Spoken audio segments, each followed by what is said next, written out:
Welcome, witches, back to the Broken Pentacle.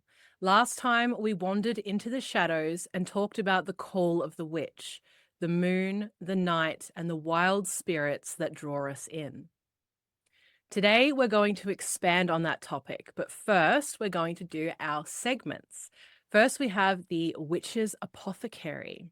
Now, Avalon, you've had some goings on with the herb wattle and our crystal aventurine. Please fill us in. What's been going on? Oh, thank you. Well, my practices with wattle have somewhat stagnated. However, my discovery of wattle has run rampant in my life. So I feel like I'm being stalked by the silver leaf right now. Everywhere I go, I see it. I was just saying to Alvine a moment ago that since the introduction of this wattle, I have seen it everywhere. Leaving my house sitting house, I saw it right in front of the house sitting house, having never before even looked at it. It was tiny, it was small, yes, but I could have snipped a bit off and I could have worked with it then and there, and yet I didn't. And then driving down to the Huon Valley, there is a property that is just so charming, and it has it planted out the front of the property. Again, so charming. And then my girlfriend, my beautiful best friend, moved house this weekend. We went to her house on the Friday, just before the new moon, and did a house blessing on her house, but we got there after dark. And so I didn't get to see the neighborhood. But the following day, I popped in there to see if they needed a hand moving. And lo and behold, directly across the road, I could have touched it, is the silver leaf. So I feel like it's everywhere. It's on my notebook, it's on my wallpaper, it's at my best friend's house, it's everywhere. And so I feel like it's just waiting for me to like harvest it. And Mm. so I don't know what's holding me back. At this point in time, I feel like I'm in an observing sort of capacity only, and I'm really paying attention to what's flowering and what's available around me right now. So I haven't actually put it to work. I haven't dried any. I haven't put it to good use. I'm just become hyper aware of it. And as far as our crystal aventurine, I had a good start with it. I think I was fatigued one night, and I have this distinct memory of sitting there on my bed and just holding the crystal in my hand and being in that kind of, when you're so tired, it's easier for you to shift into a more relaxed state of mind and a more dreamy kind of meditative headspace. So I had a really, really, really good time with this stone. And yet I haven't been able to get back there with it. Mm. So I've had it close by. I've had it on my altar. I've had it in my reading space. I've had it next to my table. I've tucked it in my pocket. I've carried it with me. And I can't say with any confidence that I've actually felt its presence since that initial moment where I was in that meditative state. So for me, I think aventurine is a stone to be used in creative visualization and meditation. That would be something that I would apply in my life. And that would be like a little extraction of wisdom there for myself. But I'm really curious. I'm really curious because I believe, correct me if I'm wrong, this is a stone of Leo. Is it not? It is a stone that's associated with the heart. So I associate it very much with Leo, that Leoan energy. Yeah. Cool, cool. Well, how have you gone with it? Because I dare say, being that you're a Leo, our experience is going to be slightly different. They are, which is actually what I love about this segment too. I think for everyone following along at home, just to see how different things hit you at different times and not everything's this amazing experience for everyone or whatever. Like it's different for all of us. So I love that. For me, over the last week or so, aventurine has very much been encouraging me to step into my leadership. So that's been that Leo energy there. So in leadership for myself, this is so stepping up where I need to step up, claiming space, being courageous, taking up space. These are all things that I have struggled with over my life. I'm someone who generally keeps myself small and I don't like, I'm a recovering people pleaser. So I feel like aventurine is really helping me to move into this next stage of my life. And I feel as if this is a synchronistic happening as well. Like this has been a weaving of things over months and years. but it feels like it's coming to a head now.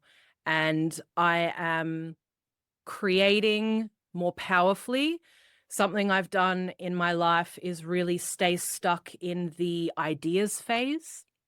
Got a lot of creative ideas and things going through my head, but I tend to stop myself actually creating because of all the head noise, because of all the lack of Ah, courage, okay. all that stuff. So really actually doing the thing, that's what I feel like aventurine is helping move me towards. So I'm going to be continuing working with the stone over the coming weeks and months, and as I step up into the leadership of my life, I guess.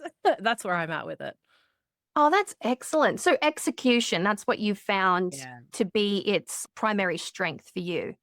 Yeah, just getting me over that hump, I think. So I will probably update more Oh, in future, I guess, as to how that's going. yeah, that's interesting. Actually, I think we've actually made a little bridge then, because for me, as an ADHD person with a very erratic mind, quietening my mind to achieve a meditative state is always a problem for me. I have to either alter my state of consciousness in other ways in order to get there. However, I would say that the execution of that very thing, that altered state of consciousness, that meditative state, was facilitated by the adventuring. In which Mm. case, I would attribute adventuring to having a power, a strange little power of execution, Hmm. facilitating the execution of anything creative and quite spiritual, I think. Yeah, it's very interesting. And let us know in the comments too, you guys, like how you found this journey with aventurine and if you found that same energy or if it's different for you. Very nice. Very nice. So that brings us to our next segment, which is one of my favorites, and that is the witch's work table, which is finds, fails, and field notes. What have you got for us, Alvine? All right, I've got some fails, my friends. I'm coming in with the fails. So I've mentioned, I think, almost every podcast episode we've had, but let me truly fill you in here. I am having quite a bit of trouble sleeping on the nights before we're recording podcasts. There is a lot of nervous energy in my system, I suppose. I go to sleep fine, no issues there, but I'm waking up in the night and then struggling to get back to sleep. And it is just like an anxiety, this whole thing, which is very, very odd because I'm so comfortable with Avalon. Like as soon as I get in her presence, you guys, like no issues. I'm not nervous sitting here waiting till we begin, nothing like that, which I've experienced with other people in the past. I'm good, right? She's a Taurus. I love Taurus people. But still, this thing persists. So I've been going through a real journey with it. You guys know I was working with hyssop to help. I had my hyssop on hand last night. So I have a spray with that. And I also made just a tea and I was anointing my head with that. I did that a couple of times throughout the night because it really is, it's a problem. The other thing is I'm reading a book at the moment on creativity. And this is one of those resources that's come to me in that magical synchronistic way. And of course, when I opened it the other day, it was very much speaking to these particular issues. People who are artistic by nature are generally highly sensitive, which is where I find myself. And so there was just a bunch of mantras in that book, which I have taken on. And I'll share them with you guys. There's just 4 here. It may or may not mean anything to anyone out there. But one of them is, I am fortunate to be in a position that allows me to create and get paid to do what I love. The next one is, my desire to create is greater than any fears that might surface. I find comfort in the process of creation. I make and put out successive works with ease. And I'm not playing to win. I'm playing to play. And ultimately, play is fun. So you can see I'm trying to reorganize my brain here because clearly there are these fears that are still being held on to. Because when I was laying awake last night, I actually felt fine. Like I knew there was an undercurrent bubbling there. Obviously, I'm laying awake, but I actually felt fine. And I kept saying these things to myself. and yet the wakefulness persisted. So this is something that I'm really trying to tackle in my world right now, because generally speaking, I'm a good sleeper and I need my 8 hours. Like, I am a bear in hibernation. Don't bother me. Let me sleep. I love sleep. So this is just, it's causing an issue. So I'm sitting with it. I'm working with it. I'm going to go back in this week. These mantras are a tool that I've only had for a couple of days. So I'm going to keep on brainwashing myself with those. Keep working with the hyssop. And I'm not sure yet. I think I need a different tact here as well. I'm feeling, but I don't know what that is yet. So we'll see what comes and, what spirit kind of has to say about that. But what about you? Do you have a fail for this week, a find, or some field notes that you'd like to share? A little bit of everything, right? My fail is that I have failed to act. So new moon came and went, and I was totally oblivious to it until about the evening when I'm like, oh my gosh, it's the new moon in Virgo of all moons, right? So I just accepted the fact that I was not going to work with the energies of this new moon. And now I feel regretful about it because Virgo is very detail oriented and I feel like I'm lacking that detail orientation. So I could have really dedicated something at that point, but that's neither here nor there. Right now, I'm in this headspace of, and I spoke about this in one of our previous episodes, is that I really want to step more into that custodian sort of space when it comes to my land. And I have had an overwhelming, almost like avalanche of ideas as to how I can do this. And now I've got ADHD paralysis about which way, what thing can I do? Am I dangling charms off the fence line? Am I pouring my protection powders or my dedication, my blessing powders across the yard? Am I embedding talismans? Am I burying a new witch bottle? What am I doing? And so I'm in this like, I've got so many ideas. I can't act. I can't bring myself to do anything right now. And I think it's such a fucking terrible shame because the waxing phase of the moon is always my favorite. Always my favorite. I do better divinations in the waning phase, but the waxing phase is when I like to try and do all the things because it has that growth, it has that flow energy to me, and I work very closely with the moon. I have tried in vain to de-influence myself from following the flow of the moon, believing that I can do this, I can break this cycle, I can break this belief system, but I actually can't. It's very ingrained in me. And so that's probably, they're my fails, really. That's my fails. And my field notes are that the wattle is flowering and I cannot reach it. Hashtag real witch problems. We're looking at ladders now, folks. Ladders. We've got a really juicy topic to discuss today. So tonight we're stepping into the deeper end of the cauldron, so to speak. This is the Allure of the Dark Part 2, in case you didn't know already. The craft is where we're at, what we're talking about right now. We're talking about baneful magic. We're talking about hexes, bindings, curses, even death spells. I know. And the work that's whispered about but rarely discussed so openly. So with protections afoot, we enter the space of this conversation with the utmost respect. Today we'll share how to approach baneful work with clarity and care, what to do before you cast, the vital aftercare that keeps you protected afterwards. This isn't about fear or thrill seeking. It's about walking the shadow path with skill, precision, and respect for the forces that you're calling. Exactly. So if you've ever wondered about the sharp edge of the witch's blade, so to speak, when to use it, how to wield it, this is the episode you have been waiting for. And we hope to be able to do this immense subject justice. Okay, so let's open this up right from the beginning and let's think about the ethical and practical preparations for doing this kind of work first. So What is the approach that you take when thinking about baneful magic, thinking about casting something that might be on the more baneful side? What is the way that you approach? How do you get your why? And how do you have clarity knowing that this is the correct action to take in this particular instance? That's a really good question. My focus typically exists in the space of justice work. That's how I like to justify what it is I'm about to do.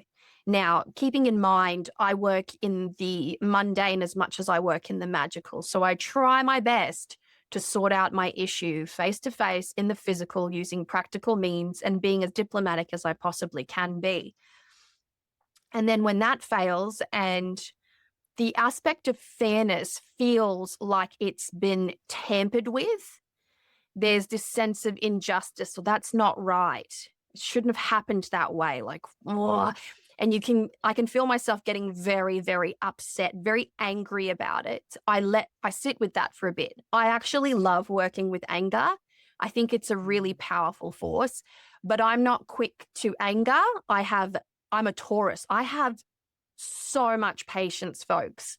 By the time I'm angry, I've made up my mind. That's it, that my mind is made up.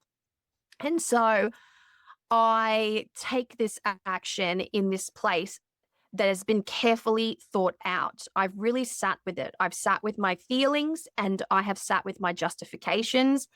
And I feel pretty balanced in my approach to hex work, curse work, jinx work. I feel really balanced in that area. I mean, I do have a curse pit and I love So it. you know.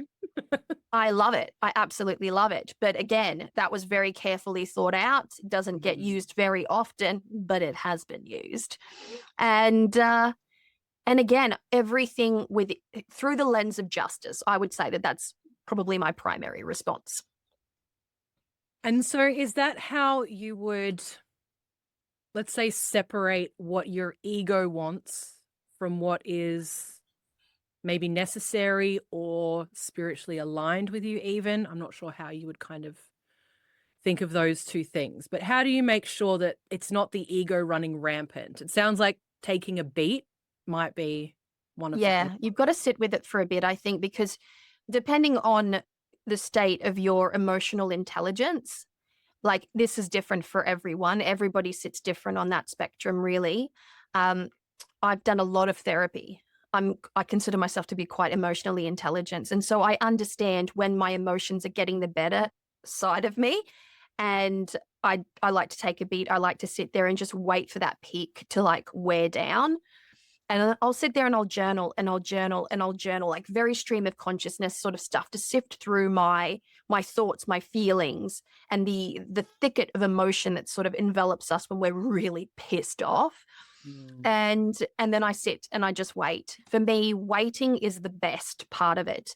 I actually do believe that revenge is a dish best served cold. And so I've waited years. I have waited years. I'm a delayed gratification. I have waited years. So the thought of retribution is no longer in that person's mind, because I have had beef with other witches and they'll be erecting their protections immediately. This I know, but I'm patiently waiting. I have waited up to 7 years for my revenge. Dang, no one get Yep. on Avalon's bad side. I'll wait. I will wait and I will wait and I will wait until ancestors tap me on the shoulder and say, the time is nigh. Yeah. So what about using divination as a diagnostic tool for baneful work? Can you talk us how you do that and maybe some tips for people that are wanting to approach this work? How do they use divination? Oh, I guess it's really tricky. But I think before we get started on divination, you need to give me your answer. What motivates you to like cast retribution magic? Is it retribution magic? I can say retribution. What would inspire you to do hex work? Full stop. My ego. That's For very me, it's honest. Listen, I'm a Leo. Okay, we discussed that. For me, it is if anyone comes after any of my people, like I'm up, don't even worry about it. You know, I'm there, we're dealing with honest. this. For myself, I can be someone who can be a little lazy witch or a little bit more like if something's going on, I always check myself first. Like, what am I doing to create this problem? Right. Rather than going, oh my God, I've been cursed. So I tend to sit with it for a while and then go, hang on a second, something's going on here. At that point, it's almost like you. It's like now I'm up and you're fucking with me. And so, like, shit's going to get real now. Like, we're Mm. going for it. So, for me, it's more about that kind of if I feel anyone's energetically messing with me or mine, I don't care. I'm up and in it. We're not doing that. For the more, let's say, personal, baneful works that I've done, it's got to be someone who's like really doing me dirty consistently. I generally like am not someone to throw something at someone if they've just pissed me off one time or something like that. Although I will say that if you are a witch that isn't very adept in your craft yet and you're wanting to kind of play, let's say, with baneful magic a little bit, I understand that desire. You can look to people like scammers or, you know, people doing wrong in the world around you and kind of practice, if you will, on them. This is something I've done. But for me, it's that. It's very much, it's got to hit me close. And then I'm like, right. But also, I've got to have the energy for it as well. Because baneful magic, it does take a lot unless you're really in it. You know what I mean? If you're really feeling Mm. it, I find, well, for myself, it's the easiest work to do. But again, it's all got to be there. You know, I've got to really have been pissed off enough to get up and feel again that this person is going to be a consistent problem. Mm. That's kind of my So thing. justification is something that you need. Yes, because for myself, I feel that I want to walk through this world, making it a better, more beautiful place. And I feel that, you know, every action and non-action we take affects the web around us. So as a general Mm-hmm. rule, I would prefer to do things that are more positive, just because I know that affecting someone in a negative way and just like ramping up the shit in their life, that doesn't just affect them, that also affects the people around them and so on and so forth and what have you. So Yep. I consider that as well. Yeah. It's a bit of an issue. Like, I Hmm. think hex work is very energetic, and so it does have its fallout. However, I also believe that, like, there's a level of responsibility. So, the way that I see it in a practical sense, if somebody walks up to me and smacks me across the face, I'm going to defend myself. I'm going to say, first of all, why? And second of all, we're going to catch hands. Like, that's the way that it goes, right?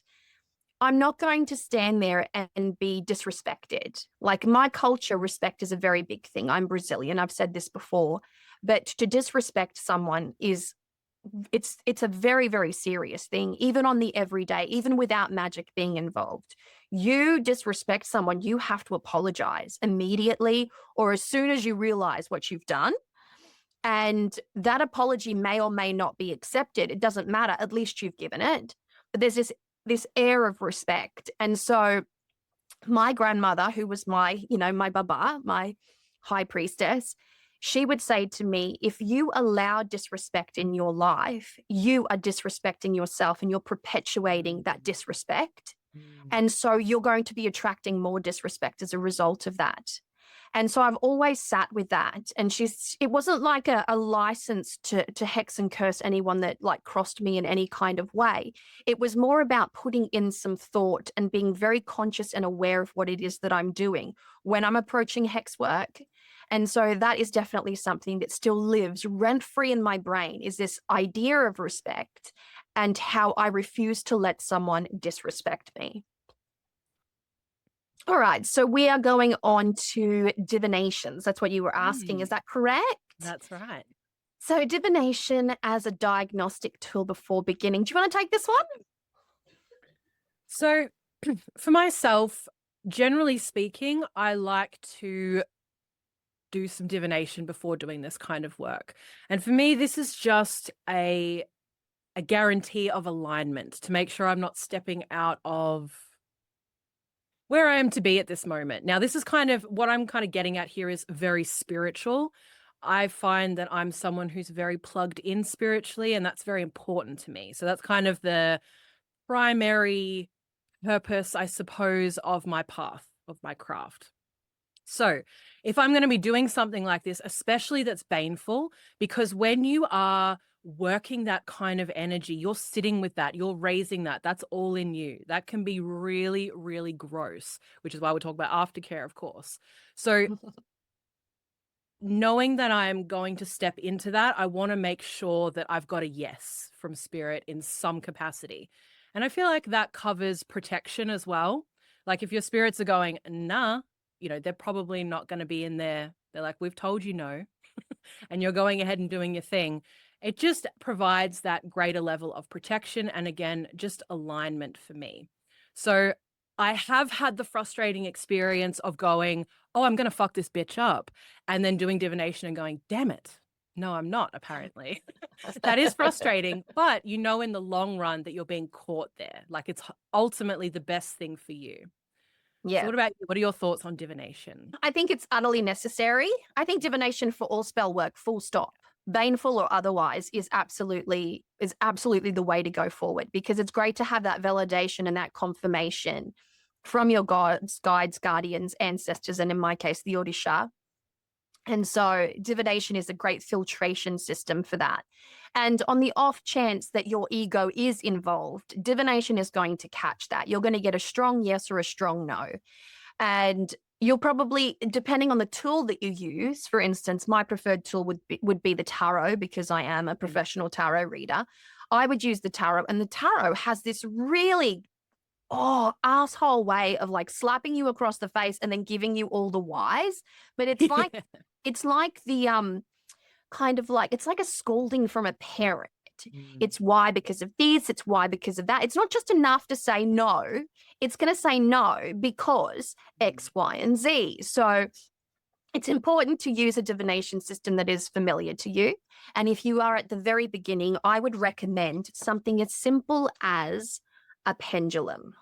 A good pendulum, a good yes and no, programming, consecrating your pendulum so that it works for this precise type of work, making sure that it's clear of energetic debris, psychic debris, cleansing it, anointing it.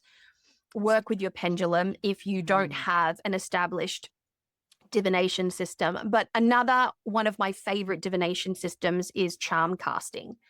So I have a little selection of charms that I will use on cloth, and I'll work with that. And I think that depending on the time of the year and even maybe just my mood, charms are better because there's a bit more context and it's a bit more black and white with the charms than it is.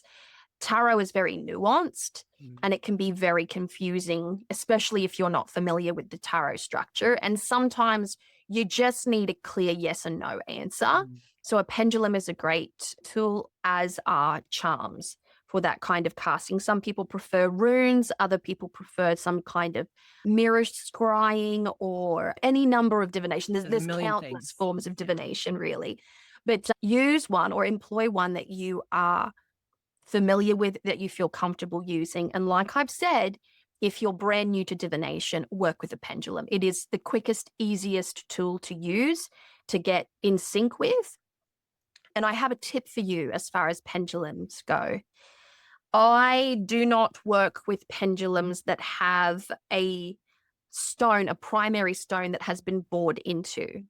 I don't want a pendulum that has a piece of iron or wire in the very center of it. This one here is forged in a very specific kind of melted metal kind of way. So there's no forging. These stones are beads and what have you not. They have a, like, it's not even a wire. It's like a line through it. But my primary stone So it's great to make a little macrame, almost like nest for your pendulum, and decorate it the way that you like. I'm very pedantic about that type of thing. I don't like metal in my work, full stop. Okay. Anyway. Anyway, I feel like we could just, I'm like so excited about talking about pendulums. I'm like, oh my God, we should do an episode on pendulums. Indeed. Let's talk about pendulums. All right. So we've got physical and energetic protections in place before beginning. What do you have? Like, what would you say that you would? Okay, let me just reword this so that it's nice and clear.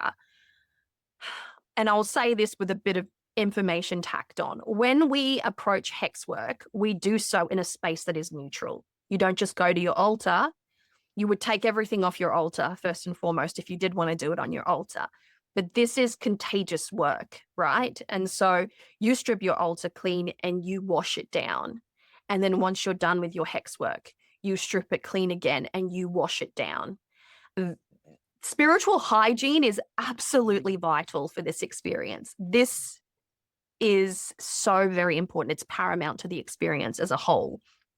And so the physical energetic preparations are that hygienic component, that spiritual hygiene. It's cleansing, it's clearing, it's creating a space. Hex work can be done inside or it can be done outside. If you are a novice and you are not very well versed in hex work, do it outside. Don't do it inside. If you are very well versed in it, doesn't fucking matter where you do it. You've got it, you know it, and therefore go for it. But there are a few things that you need to take into consideration. One of the things that I like to do is I like to have the dualistic component of a black and white candle. And so the black candle is to absorb, the white candle is to guide. And I have them at opposing ends of the altar whenever I'm doing hex work.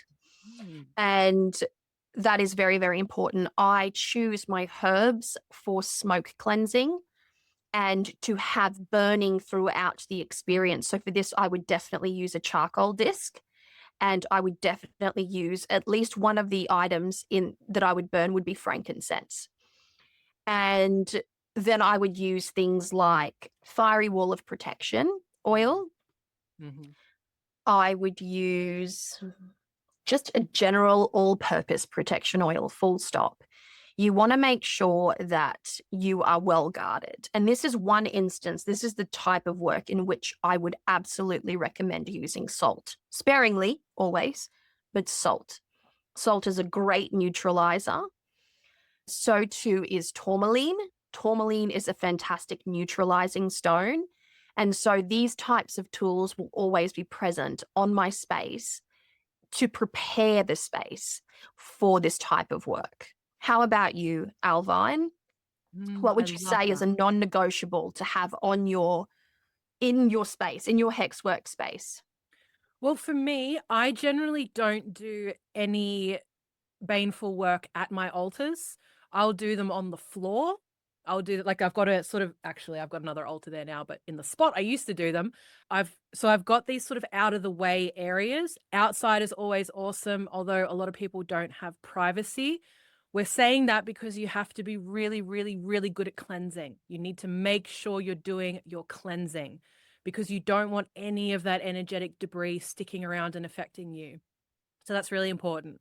So I use a black candle, non-negotiable. I love your use of the white candle with that though as well as the guiding force, which I often do for different types of magics, but I love that.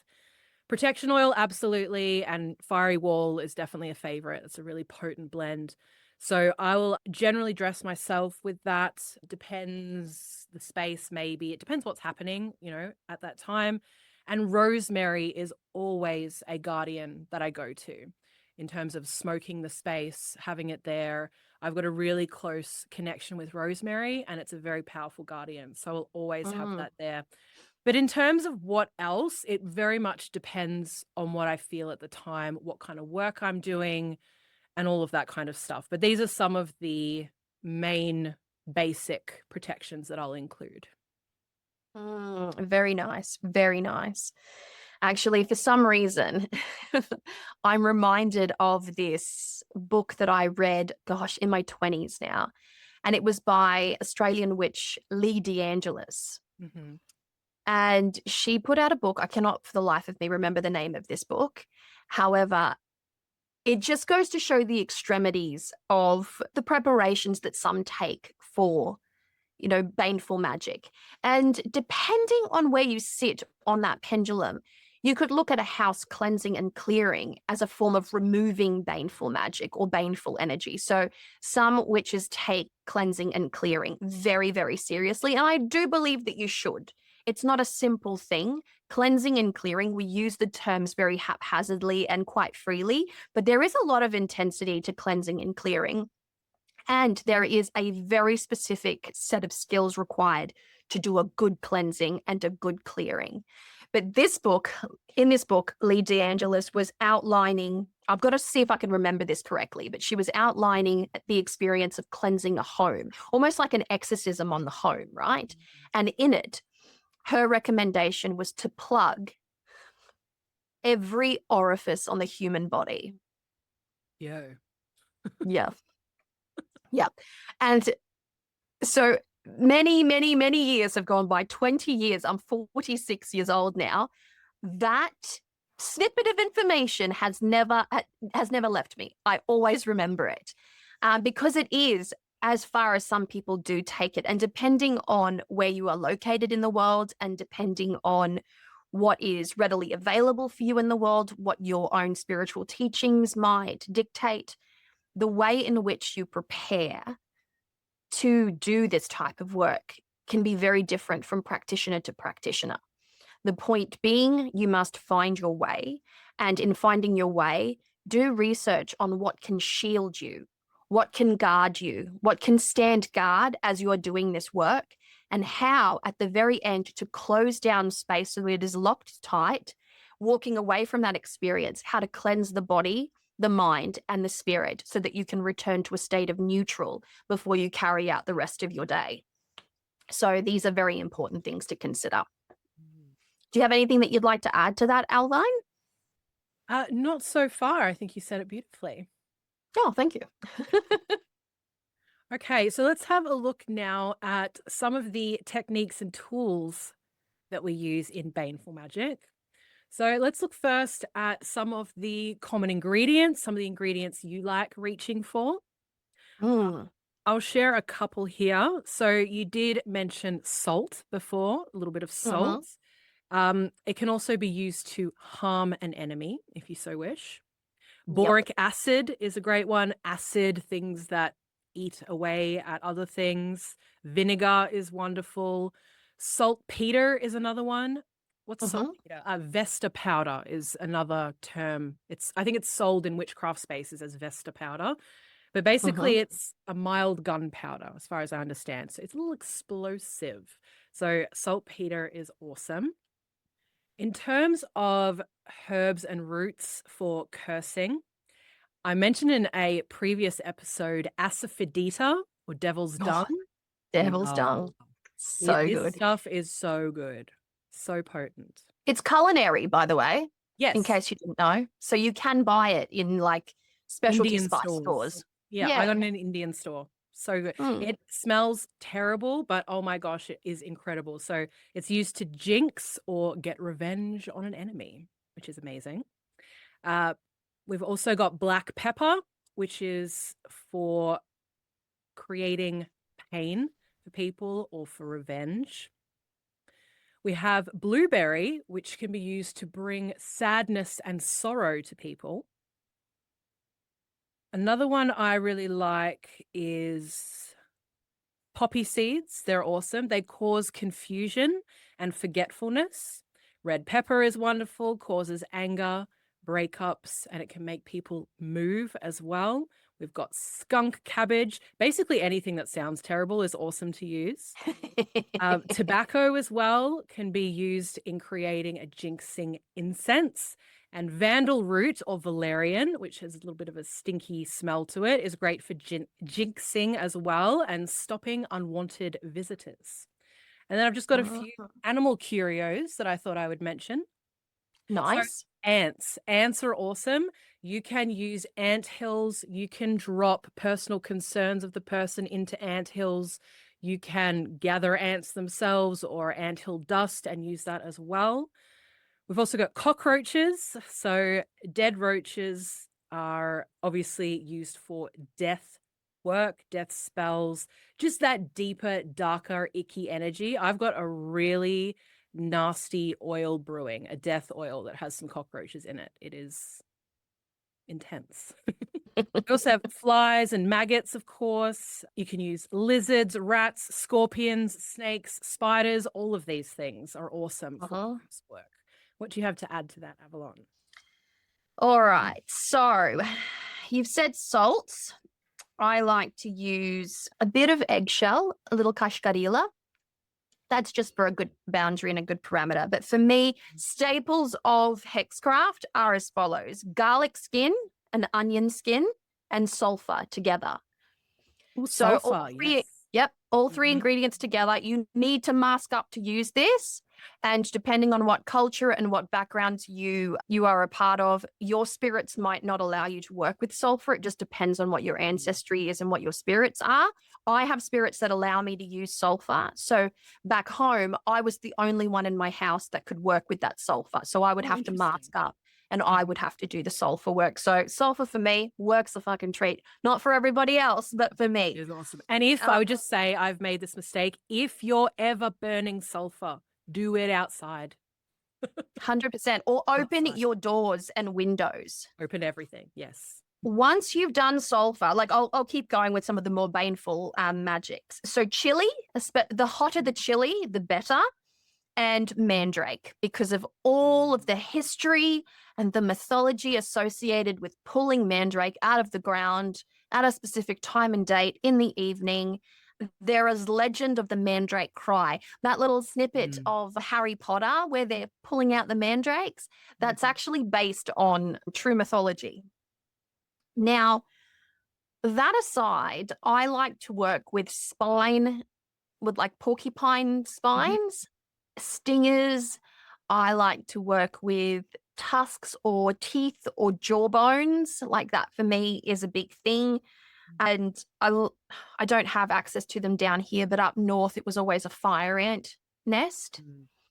So they were particularly nasty.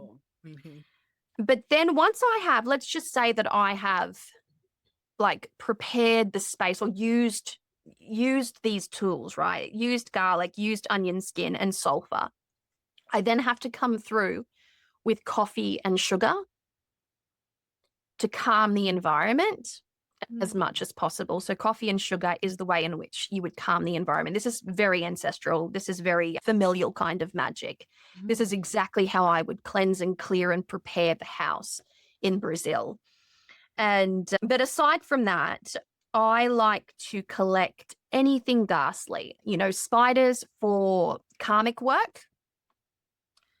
I have porcupine quills, ethically harvested porcupine quills that I would use in very specific ways. I like to use pins and rusty nails. These are particularly anointed, and I have no problem in putting pins into candles and rusty nails into candles.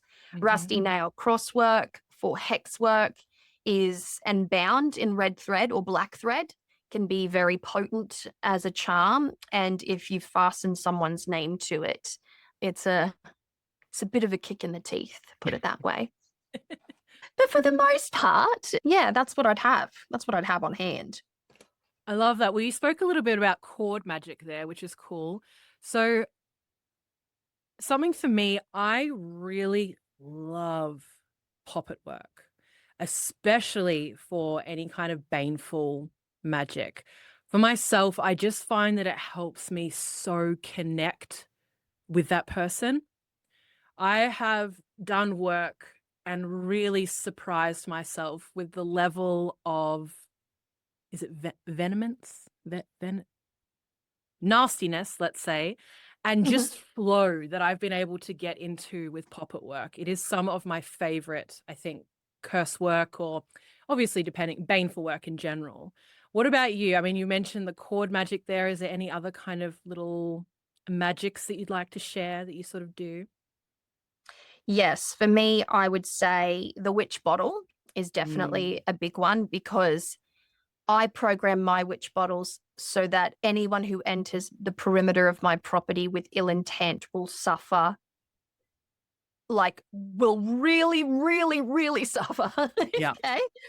I like to use mirror work and sigil, and I don't often, like, I'm not big on using graveyard dust, but I have graveyard dust that I use very, very sparingly. But I prefer to use red brick powder. Mm-hmm. What more? Certain crystals, certain talismans. What are your go-to Baneful crystals? Baneful crystals. Because I know we're kind of talking Mexican about fire opal. yeah. Ooh, that'll do it. Mexican fire opal, petrified wood, and tourmaline. I'd Mm. also work with obsidian and hematite, like darker stones. Hematite for real, for that shielding aspect or that mirror work kind of aspect. Obsidian for that protective quality and that deep work. Tourmaline as a great neutralizing stone. That is my favorite protective stone. It's incredibly neutralizing. It's the best. It is the best. It is absolutely the best. But petrified wood for adding that essence of solid to the work. I like that. Mm. Very cool. So we've spoken a little bit about warding and shielding in terms of protections and the work to do before you get started. And in a previous episode, we spoke about offerings to spirits. So let's talk about spirits a little bit here for a second in terms of setting up the work. So what do you do there? Do you always work with somebody? Are there particular spirits that you generally reach for, we could say, or invite in? How do you go about that? And what offerings do you give, if you're happy to share? Well, for hex work, I like to offer some like top shelf libation because I'm asking for a little something extra. Like any spirit whose energy is involved in my baneful magics will also carry that baneful magic with them. So it's got to be, worthwhile for them. Mm. But my ancestors are pretty cunty. So They're at I the was ready. I was having this conversation with my dad the other day about the nature of generational hatred. Like, not hatred, but like, what's the word that I'm looking for here? A grudge holding. That's the one. How my Australian grandmother, who was of Scottish descent, she held a grudge like no one's business, right? It was such an intense thing. And the grudge that she held was hundreds of years old, hundreds of years old, to the point where I, in my tender age of 16, am standing in the aisle of the supermarket in Woolworths.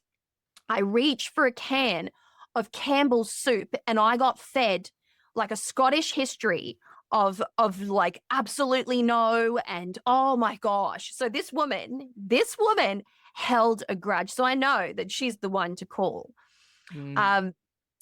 I work with the Eshu.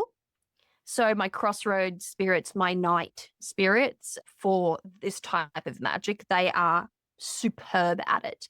They love it. They absolutely love it. So I would work with one of my pombagiras, for instance, and I would have to give her something. Like I would have to give her a token, a treat. I would have to pay her. I would have to libate her, feed her, and offer her a token, maybe even money. And that would be left either on the 7th Street, somewhere on the street, or at a crossroads. How about you? Awesome. In terms of curse work or baneful work, I have worked with the Horned Guard and Baba Yaga. These are two spirits that I regularly work with. So I've called them into that kind of working before. And yes, whenever a spirit is doing work for us, we give an offering, right? It's respectful, it's payment, it's energy given and energy received. So it's keeping everything in that balance. And it would just very much depend. Libations are always a good one. Food sometimes, depending on what the working is. If it's something heavy, there's a lot of work to do. I want to make sure they're like fed. So I'd like to go in with the food at that point. Mhm. But again, any kind of offerings that feel correct, that you would often give to that spirit, are always going to be appropriate. Mm. Yeah. There's also this component of, say for instance, the issue. I might give my work, my desire to the issue, or just give the name of the person to my issue and just say to them, do your absolute worst. Mm. And then they take that and whatever they want, whatever they think is appropriate, it almost feels a little bit more freeing to do it that way. But Mm. I prefer to have a bit more of a hand in the type of work that I do. Yeah. Well, And that what for you my just curse work, I have said this previously, I don't have spirits of the cemetery. Okay. If you don't understand what that means, it means I don't work in a cemetery. I don't do witch work in a cemetery unnecessarily. But when I'm doing curse work, specifically curse work, not even hex work, curse work requires me to enter the cemetery, which is a no-go zone. My spirits don't like it. So I do so very, very rarely. But I have curses in cemeteries here. could walk about and see a curse or two of mine. Yes. Awesome. Well, we both have a few resources that we wanted to share with you guys because we love a read. You know this. So we've gone through our libraries to see what are the tasty tomes for Baneful work. And we've looked through a few of our books, and we've got books with all kinds of different things in them. So we've really distilled it down to the ones that are about Baneful work for you. So I've got a few to share here. I'll start. So these first two, I would say, are entry level. So if this is something that you are just kind of interested in, want to start looking into, I would recommend Of Blood and Bones by Kate Fruler. So this book is very heavily focused on the dark moon and working with the dark moon. So she really goes into that. Now, she talks about blood and bones as well. So blood and other fluids, how to use those, animals and their parts, bones and skulls. Then she goes into things like puppet work and specifically cursing and other magical manipulations. There is a chapter on sacrifice, which is really interesting, death and death rites, working with the dead. So this is an awesome, awesome book. If you are brand new to the darker aspect of witchery, I would definitely recommend that one. And it's a beautiful read too, really easy. The other one that I really, really like, this one's maybe like slightly more, a little bit more cursey. We have Utterly Wicked by Dorothy Morrison. I love this book. There are so many awesome spells in this book. So she's got a whole chapter on hexes, on, looking at when and when not to curse and all of that. There's stuff about hoodoo in there. Then she's got a chapter on using dirts and various other ingredients in your workings, how to do that, how to work it all.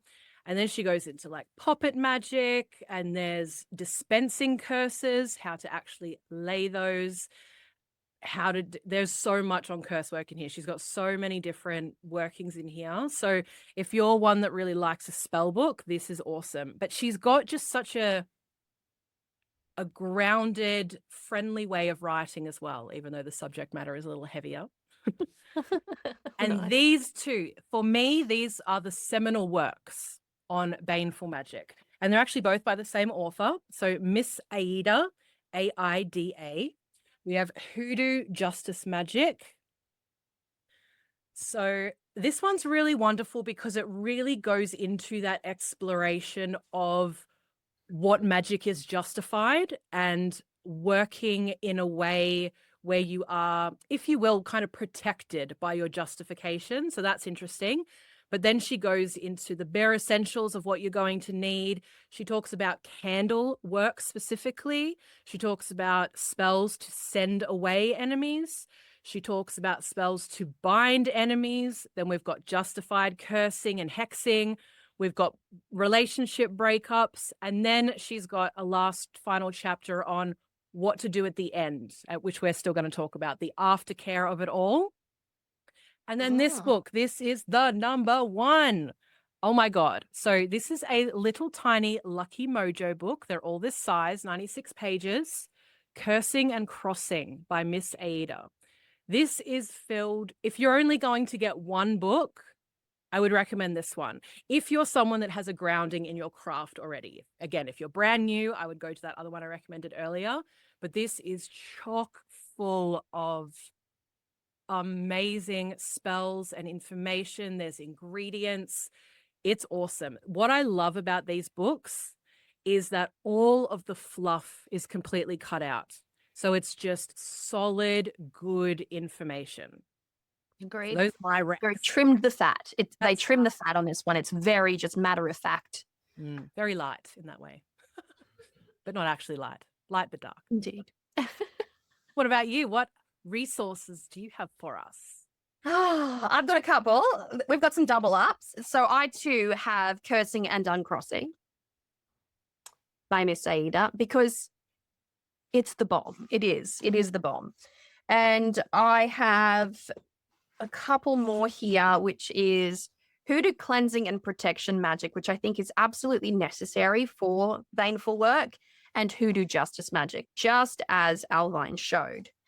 I've got this cheeky little one that leans more into traditional witchcraft. I couldn't find my Devil's Dozen, but I have the Salter's Charm. Now, if you are into working with biblical verses and psalms, then this one is for you. To expose slanders and liars and persecutors, we've got Against Slander, obviously slander, for safety amidst evil.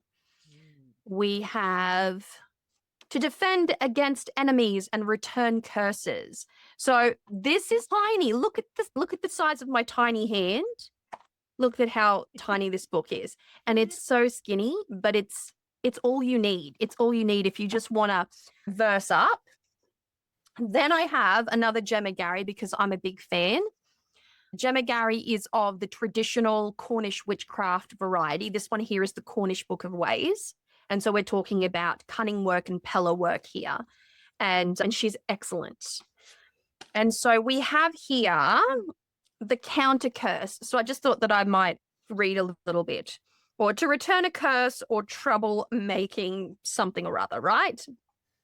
So to counter a curse, take a small narrow-necked vessel, be it a glass or pottery, and place within it the hair and nail pairings of the one to be protected to provide a decoy for the curse.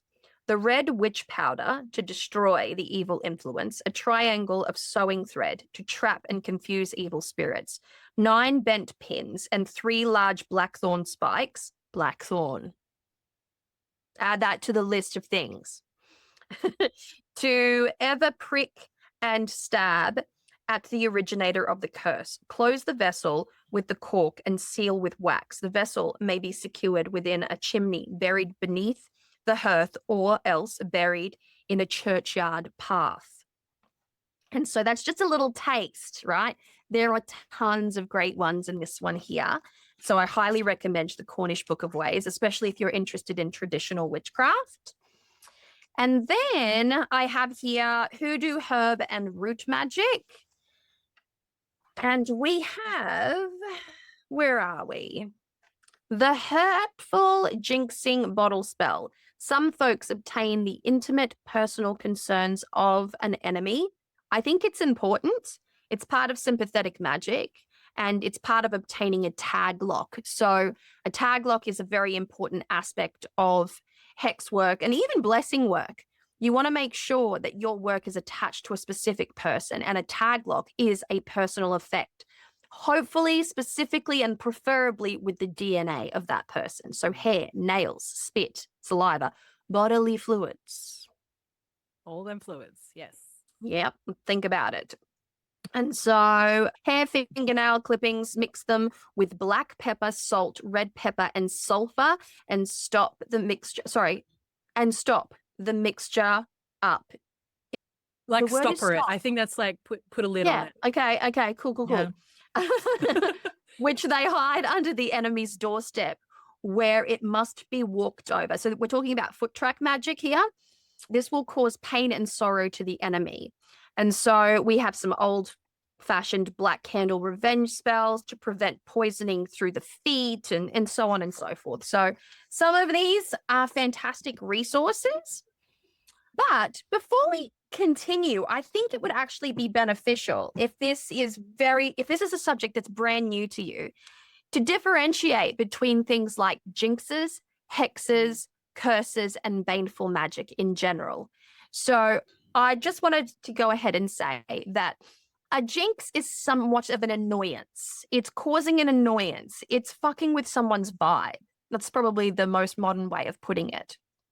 A hex is a quick hit. It's deliberate, it's targeted, and it's aimed at a person or a group of people or an institution. A curse is typically generational in nature. It is the type of hatred that you pour into a spell that says, I curse you and your whole entire bloodline kind of vibe. That's typically what a curse is used for. And I think that's the differentiation amongst them. All baneful work, yes, but varying degrees of baneful magic. And so if you are just starting out, try jinxing. Try jinxing the patriarchy or something. Start small, that's right. Start small. Just kidding, just kidding, just kidding. We like our male witches, we accept our male witches, and we honor our male witches. We do. We love a bit of man candy in the witchcraft space. Indeed, indeed. Okay, now we're going to explore some specific spells. So get your notebooks ready. We're going to be sharing these from some of our favorite books and perhaps some other little tips and tricks as well, although you've already been receiving those. So let's get into Hexcraft first. So I have a fun little spell I wanted to share with you guys. So this is a spell that uses the tarot, and I adore using tarot with spell work. So this one is amazing. So you take a picture of the Hanged Man. You can use the actual card itself. If you've got one you can kind of mess around with, or you can print it. Then you want to print an image of your target, okay, the person that you're working on. You want to be able to see their eyes, so their face and their eyes. You then glue that to the image of the Hanged Man. You punch a hole at the top of the card and thread a string through it, then tie it someplace high, such as a ceiling fan, which is great to use. That's a technique in and of itself, turning on a ceiling fan with someone attached to it, or a tree, and you leave it there indefinitely. So the idea and the intention behind that is that the person is suspended from harming you for that duration as the spell is working. So it's a nice little simple one I really like there. Nice. Oh, so funny. So this other one I wanted to share with you is actually a get someone to leave you alone spell as well, which is kind of not really a hex actually, but I'll share this with you anyway. So this is foot track magic as well, which I really adore. So what you want to do is you want to pick up the person's foot track from heel to toe. So what this means is you gather some of the dust from where they have walked, from the heel of their foot to the toe of their foot. Then you bottle it and hang it from a sweet gum tree. As the cord twists and untwists, the person will become mentally uncertain. Then when the cord breaks, away they go. Excellent. I like that. That's excellent. I just wanted to quickly comment on your use of tarot in sort of hex work, because tarot is fantastic. If you like to practice path working with a tarot card, they're almost like concentrated tiles of energy, right? And so the Hanged Man has got a quite the sacrifice, suspended in animation feel to it. But if you wanted to concentrate some other cards in your hex work, I think for lovers, for scorned lovers, the Three of Swords is fantastic. Oh yeah. To mess with someone's peace of mind, the Nine of Swords is fantastic. For death magic, the Ten of Swords. For to activate your justice component inside of you. If you're having trouble raising energy or finding that gumption, and yet you feel like mentally validated in what you are doing, work with the Emperor. Very Aries, very leadership, very structure, order. And then for tapping fate and karma on the shoulder, you'll want to work with the Wheel of Fortune. Oh, I like that.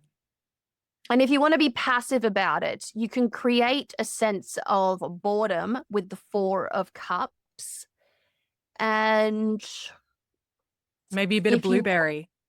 Yeah, Make like them a real sad and sense of bored. stagnation. Like it brings that energy of stagnation into the equation. Or if you want someone to feel ill at ease, then maybe like a 9 of Wands as well. And bind them up. 8 of Swords. Oh, yeah, that's social conditioning, baby. I love that one. It's my favorite. It's my favorite tarot card. Great card.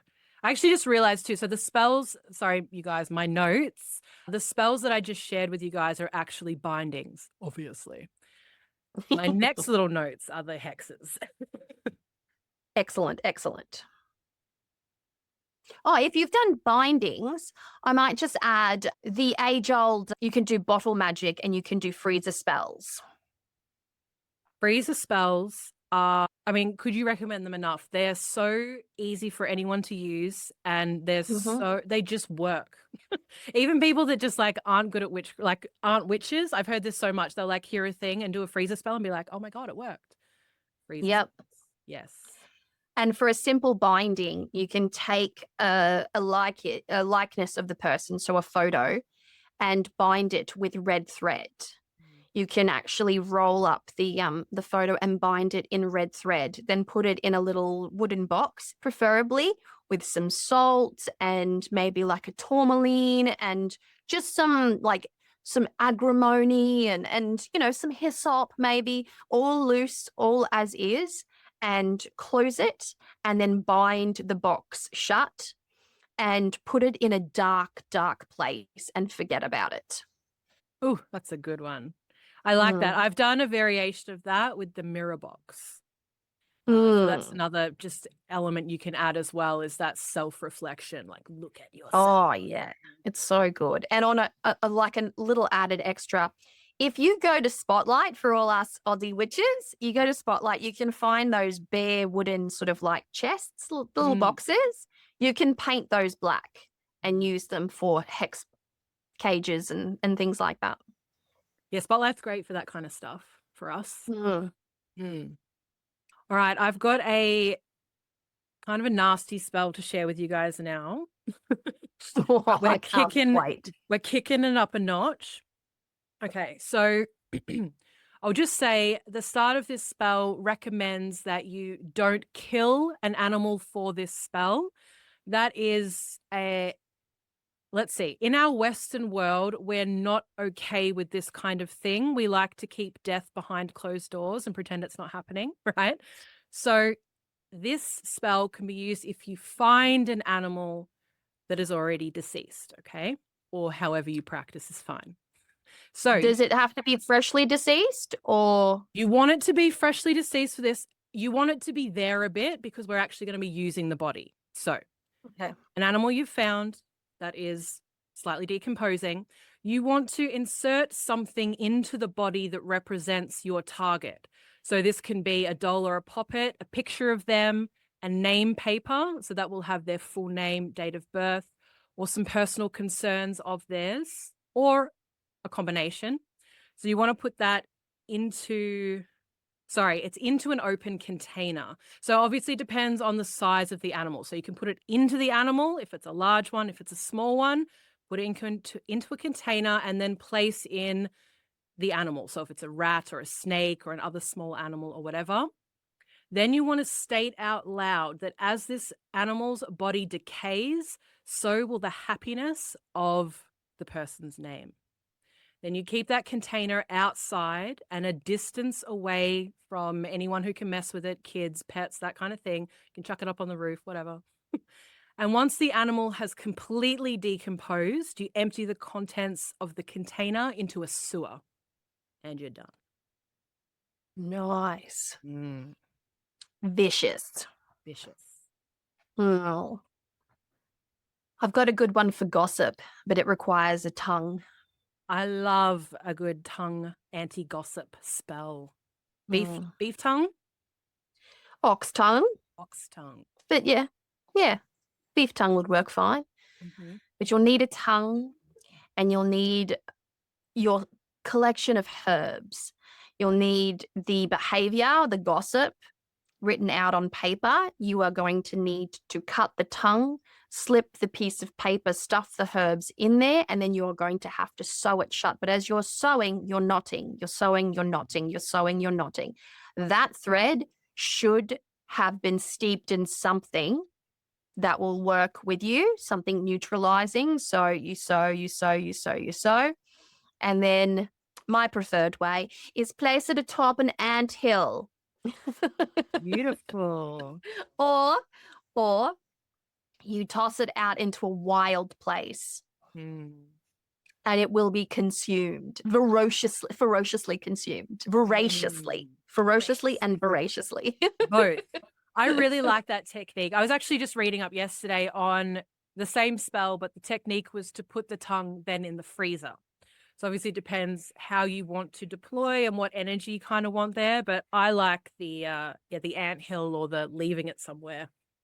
Oh Stuff yeah. to get to. I like that. Oh yeah. Okay, I've got another fun little one to share with you guys. So this one requires coffin nails and the clothing of your target. So I'll just read this for you because there's a little bit of extra information in here. This is an old hoodoo course from the area around Wilmington, North Carolina, also known as Savannah, Georgia. During the 1930s, quite a few practitioners told variations of it to Harry Hyatt. So for those of you who don't know, Harry Hyatt Middleton is someone who collected a vast array of information and workings from African American root workers. So he interviewed thousands of people and collected all of this work. So it's just quite a staple in the hoodoo world. This is my version. So obviously this is Miss Aida speaking. Get an article of clothing from your victim.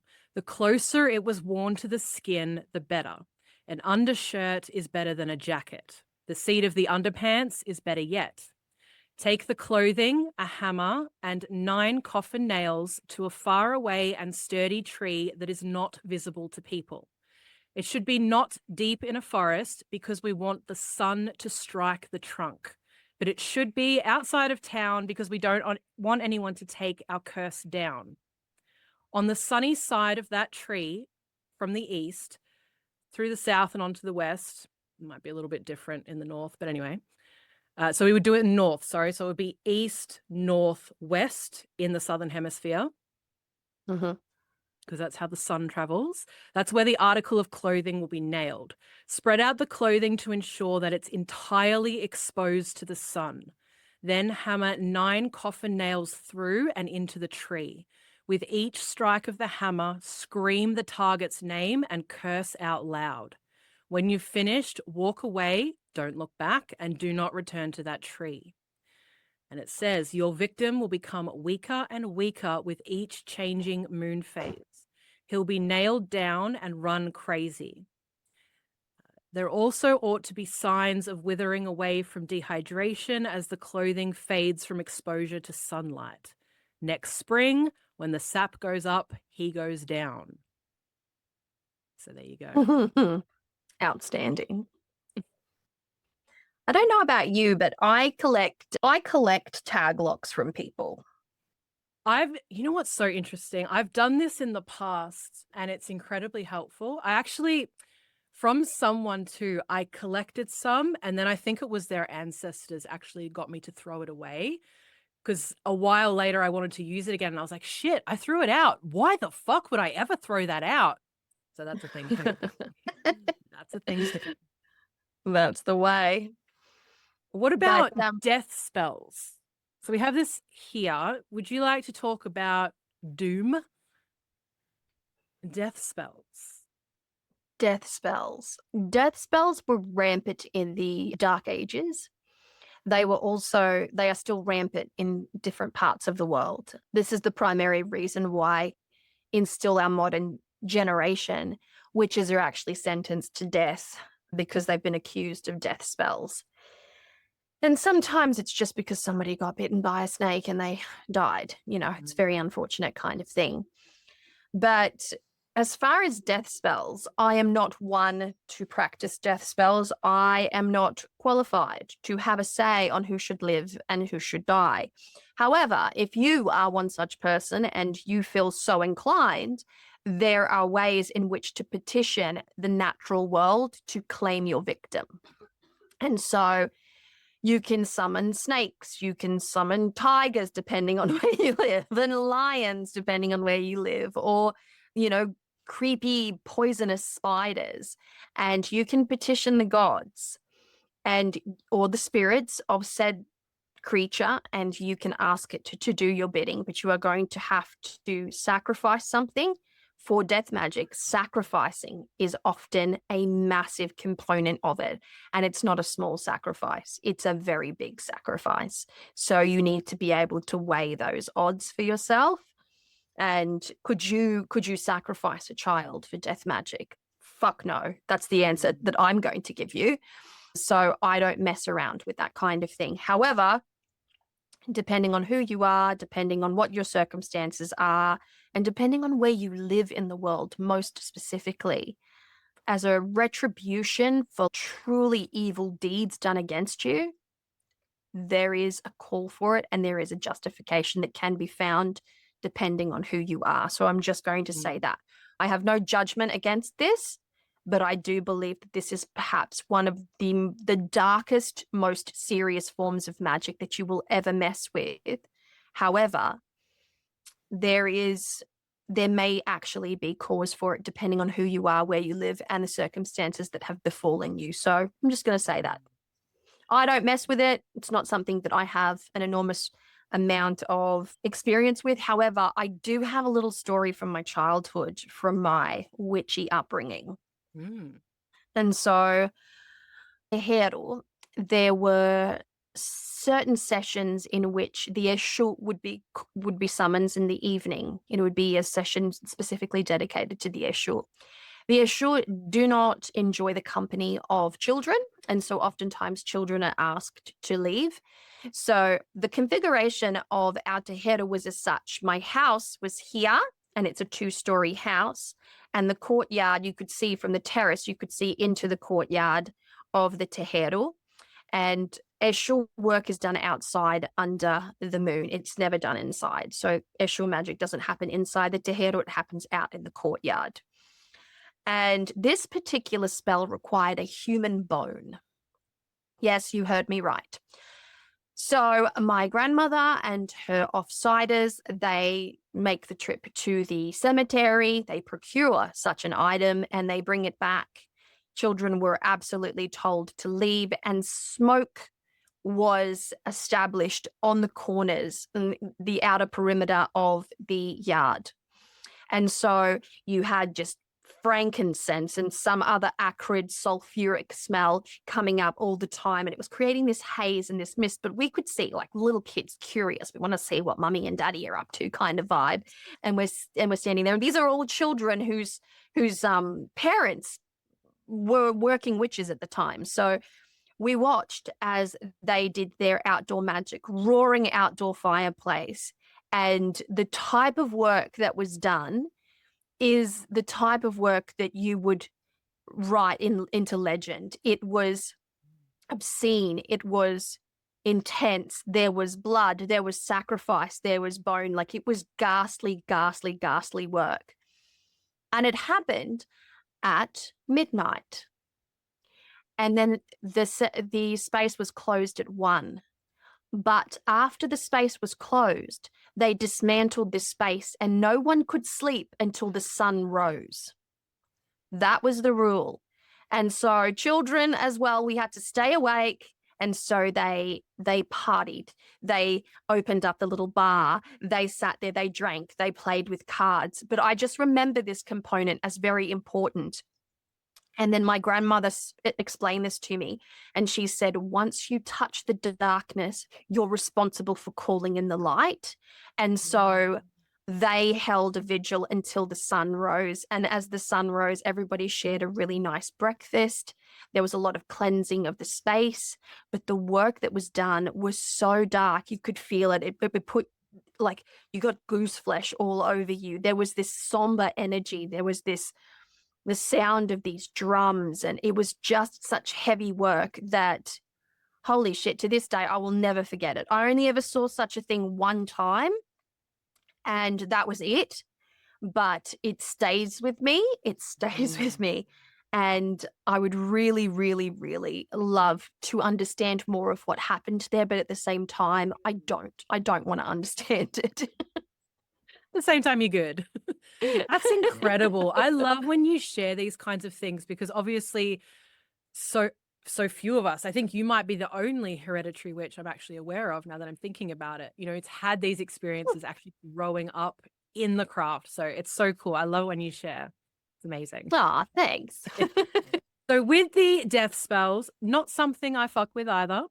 But I'll just let everyone know that there is some, if you are interested, there are some very good death spells in the Cursing and Crossing book. Okay, so if you want to search for that. Also, if you want to do your own research, Doom is the way to go. D-U-M-E. There's a lot of work out there, which is death unto my enemies. So you can have a look. There's a bunch of stuff out there. Awesome. Interesting. Okay, so now I think we will go to aftercare, how we close all of this up and tie a nice bow around the working. So let's talk about cleansing first. How should one properly cleanse after engaging in heavy, baneful work? I think cleansing mind, body, soul, absolutely important. I love a ritual bath.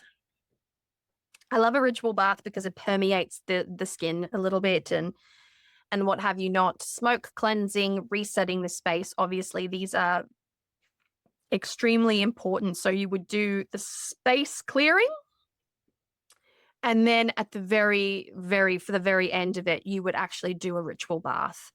And for me, ritual baths are non-negotiable.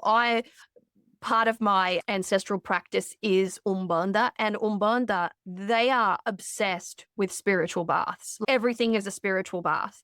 In fact, on my YouTube channel, if you watch any of my Rio vlogs, you'll see my sister, my big sister, scrubbing the herbs to the point, it's called inquinando as ervas. So she's scrubbing the herbs to such a point where she's by hand pulverizing these fresh herbs and turning the water green in this massive bucket. It takes fucking ages to do. Like, this is work that you sit down and you just sit there and you do. It takes forever.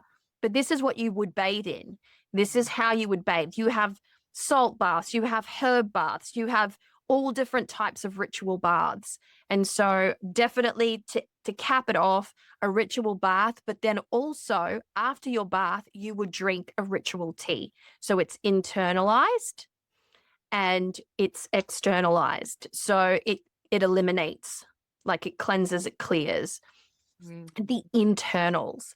And you can do this with quite a few different botanicals, but a valerian tea is actually valerian tea with a bit of honey, because that shit tastes bitter. It's nasty. It's nasty. It really is. It's nasty. But you can also drink a rosemary tea if you don't mind the taste of rosemary, because rosemary can be used as a substitute for something like frankincense, which is a holy herb, right? So you could look at doing things like that. Also, this is my personal favorite. I take a wet finger and I put a dash of salt on my tongue and I hold it there to the roof of my mouth. And I'll just think really happy, cleansing, clearing thoughts. And that's especially good if you think that you've been speaking too much shit about someone Mm. and you want to clear your own karma a little bit. Like maybe you've said the wrong thing, or maybe you want to correct something that you've said. You can just put a bit of salt on your tongue and hold that experience in your mind and do it that way. But it works in this instance because in baneful magic, you might have to say some things. Oh, So you yeah. might say some things. You might say, like, return to sender, or may you suffer for all of time kind of vibe. And then you want to go home. You want to have your cleansing, clearing. You want to cleanse your space. You want to have your cleansing bath. You drink your tea and put your salt on your tongue. And that to me is the layered approach. Amazing. I love that salt trick. That's amazing. I'm going to add that into my repertoire. It's For me, so good. the only thing I would add is hyssop, because we've been talking about hyssop so much. I would love hyssop for that. And just grounding as well. So beyond the cleansing in whatever form that comes in, that's just something I've noticed for myself. Because I think of the space I live in, if you're someone who has a really nice outdoor space, if you spend a lot of time without your shoes on, you're probably grounding a lot of the time anyway, which is awesome.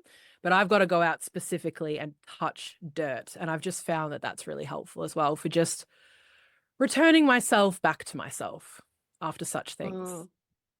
Yeah, I can't really walk barefoot on my property. She's wild. Yeah, There's a you lot got of proper wild. Yeah, I've got proper wild, but I do have, like I've said, my fire pit is set up in such a way where I've got big chunks of wood. So I can go out and sit by my fireplace on top of the wood. It's very, very grounding. To sit in front of a fire, I also find to be extremely grounding. There's something about it under the stars in front of a fire. Mm. Fire is also rejuvenating. It has this healing component to it. It burns away the ill. And so being in the presence of fire can also be very cleansing in and of itself. And in my culture, it was typical to jump over the fire to cleanse yourself. So can't jump over this fire. No. Could you imagine? You'd be in a basketball team if you could do that. That'd be crazy. But we see that jumping over the fire in many different traditions across the world as well. It's very popular in Celtic or European magic as well, that jumping over the fire. Very safely. It's something that can be done yourself. You can step over a candle as long as you don't have any billowing materials around you, but that's a cool one. Oh, yeah, that's exactly right. As kids, we would make sure to jump over the fire over and over again whenever there was an outdoor fire ritual. So there was a couple a year. And as the fire got smaller, we as little ones would just jump over it. And the thing that I loved the most about it is that nobody looked at us and went, "Oh, kids, you're playing with fire." I'm a Gen Xer, so we're allowed to suffer, really. But experiment. to my knowledge, no one ever got burnt. Everyone was super careful. But that jumping over the fire was considered really, really, like, so much of a blessing. It was considered so good for you that it was considered a blessing. To jump over the fire, you sort of reset your life in a way. It was considered quite a powerful working in and of itself. So, yeah. Jump a fire, people. Jump a fire. Make a tiny one. So I've got a note here about offerings and, spirits and helpers and closing packs and all that kind of thing. But I feel like we kind of hit that earlier. Unless there's anything extra you want to say, but just ensuring that if you're calling anyone in to aid you, that you're giving something back to them, unless it's someone, as Avalon mentioned earlier, that you already have a deep relationship with and you can just go to them sometimes for different things. About the short and long of it. Yeah. I mean, speak to your spirits. Your spirits know you. They know the situation. They know what's up. Yeah. So if you do all of this, if you do your preparation work beforehand, your divination, you're checking yourself, you're doing the work appropriately, you're cleansing afterwards, you will avoid, those. A lot of people have a lot of fear of backlashes and lingering ties and all of this. But the things that we've covered here today, if you do that, you won't have those things happen. Because first of all, you won't be doing it if the divination says not to, right? If things aren't in alignment for that for you. And then the big one is making sure that you're doing this work in the appropriate place. Don't do it on your altar. Don't do it on your bed.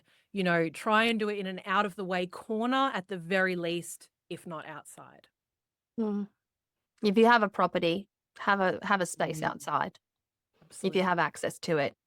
A backyard. Sometimes those portable sort of fire pits are really great Yeah, options. And you can go to Bunnings and get them. Well, great little option absolutely. for an outdoor kind of experience there. Just Mm, just be very deliberate and think about everything very, very carefully prior to engaging in any kind of baneful magic. And again, if you're justified, you should feel motivated. If you feel truly justified mm, and your spirits have said yes and your divinations have pointed to yes and all of that, then use it as a way to strengthen your resolve. And you have to work with certainty when you're working baneful magic. You have yes. to be resolute. You have to be firm. You have to be grounded in this thought process. So make sure Mm, that you are unwavering in that regard. And then absolutely. learn to close down, learn to cleanse, learn to clear, we talked about grounding, but also call back your energy. Like Mm, that's called centering, to call back your energy, to pull back those tendrils. So if you imagine your energy like a spider's web, for instance, and you move about your day, think about this consciously. You move about your day. You might wake up in the morning, drop the kids off at school, go grocery shopping, go to work. At work, you might run an errand during the day, and so on and so forth. So think about all the places that you may go throughout your day. Every time you make contact with a different location and a different person, you're leaving a thread of your energy in that place. So what centering does is it calls back that energy so that you feel whole again and that you feel more energetically intact. You do not want your energy scattered around the place willy-nilly. So always make sure to call your energy back. And you can do so in sort of like in a little chant or something like that.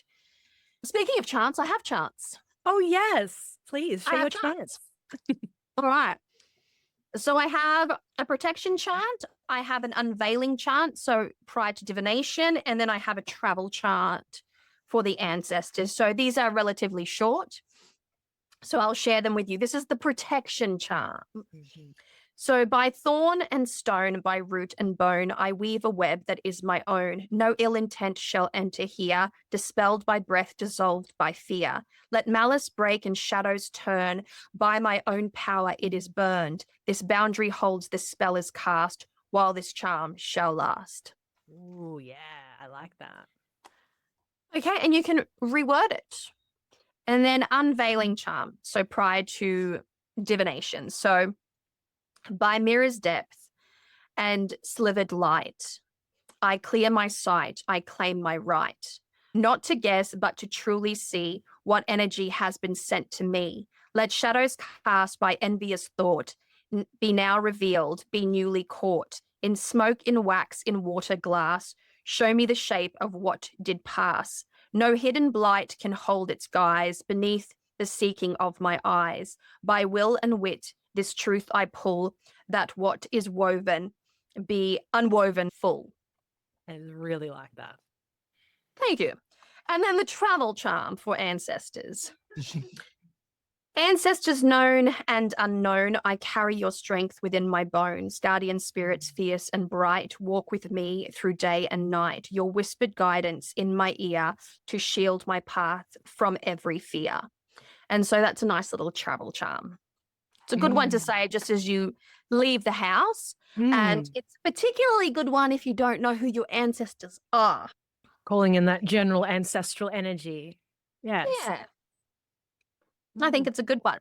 So they are my three little charms that you can sing out loud as you wish and put to your own good use. Amazing. All right. I think that is about it for today's episode, unless you have anything else you want to add while we're here, Avalon. I don't think so. I think we've covered quite a bit, and hopefully our listeners have been delighted. I hope so. Feel free to leave any questions you have, you guys, down below, or if there's something you want us to cover in more depth, always let us know that as well. We are Mhm. being guided by your wishes also, the things you want to chat about. So let us know. Hmm. But that is it for today, my darlings. I hope that you enjoyed this episode, and we will see you next time on the Broken Pentacle. Take care. Bye. Bye.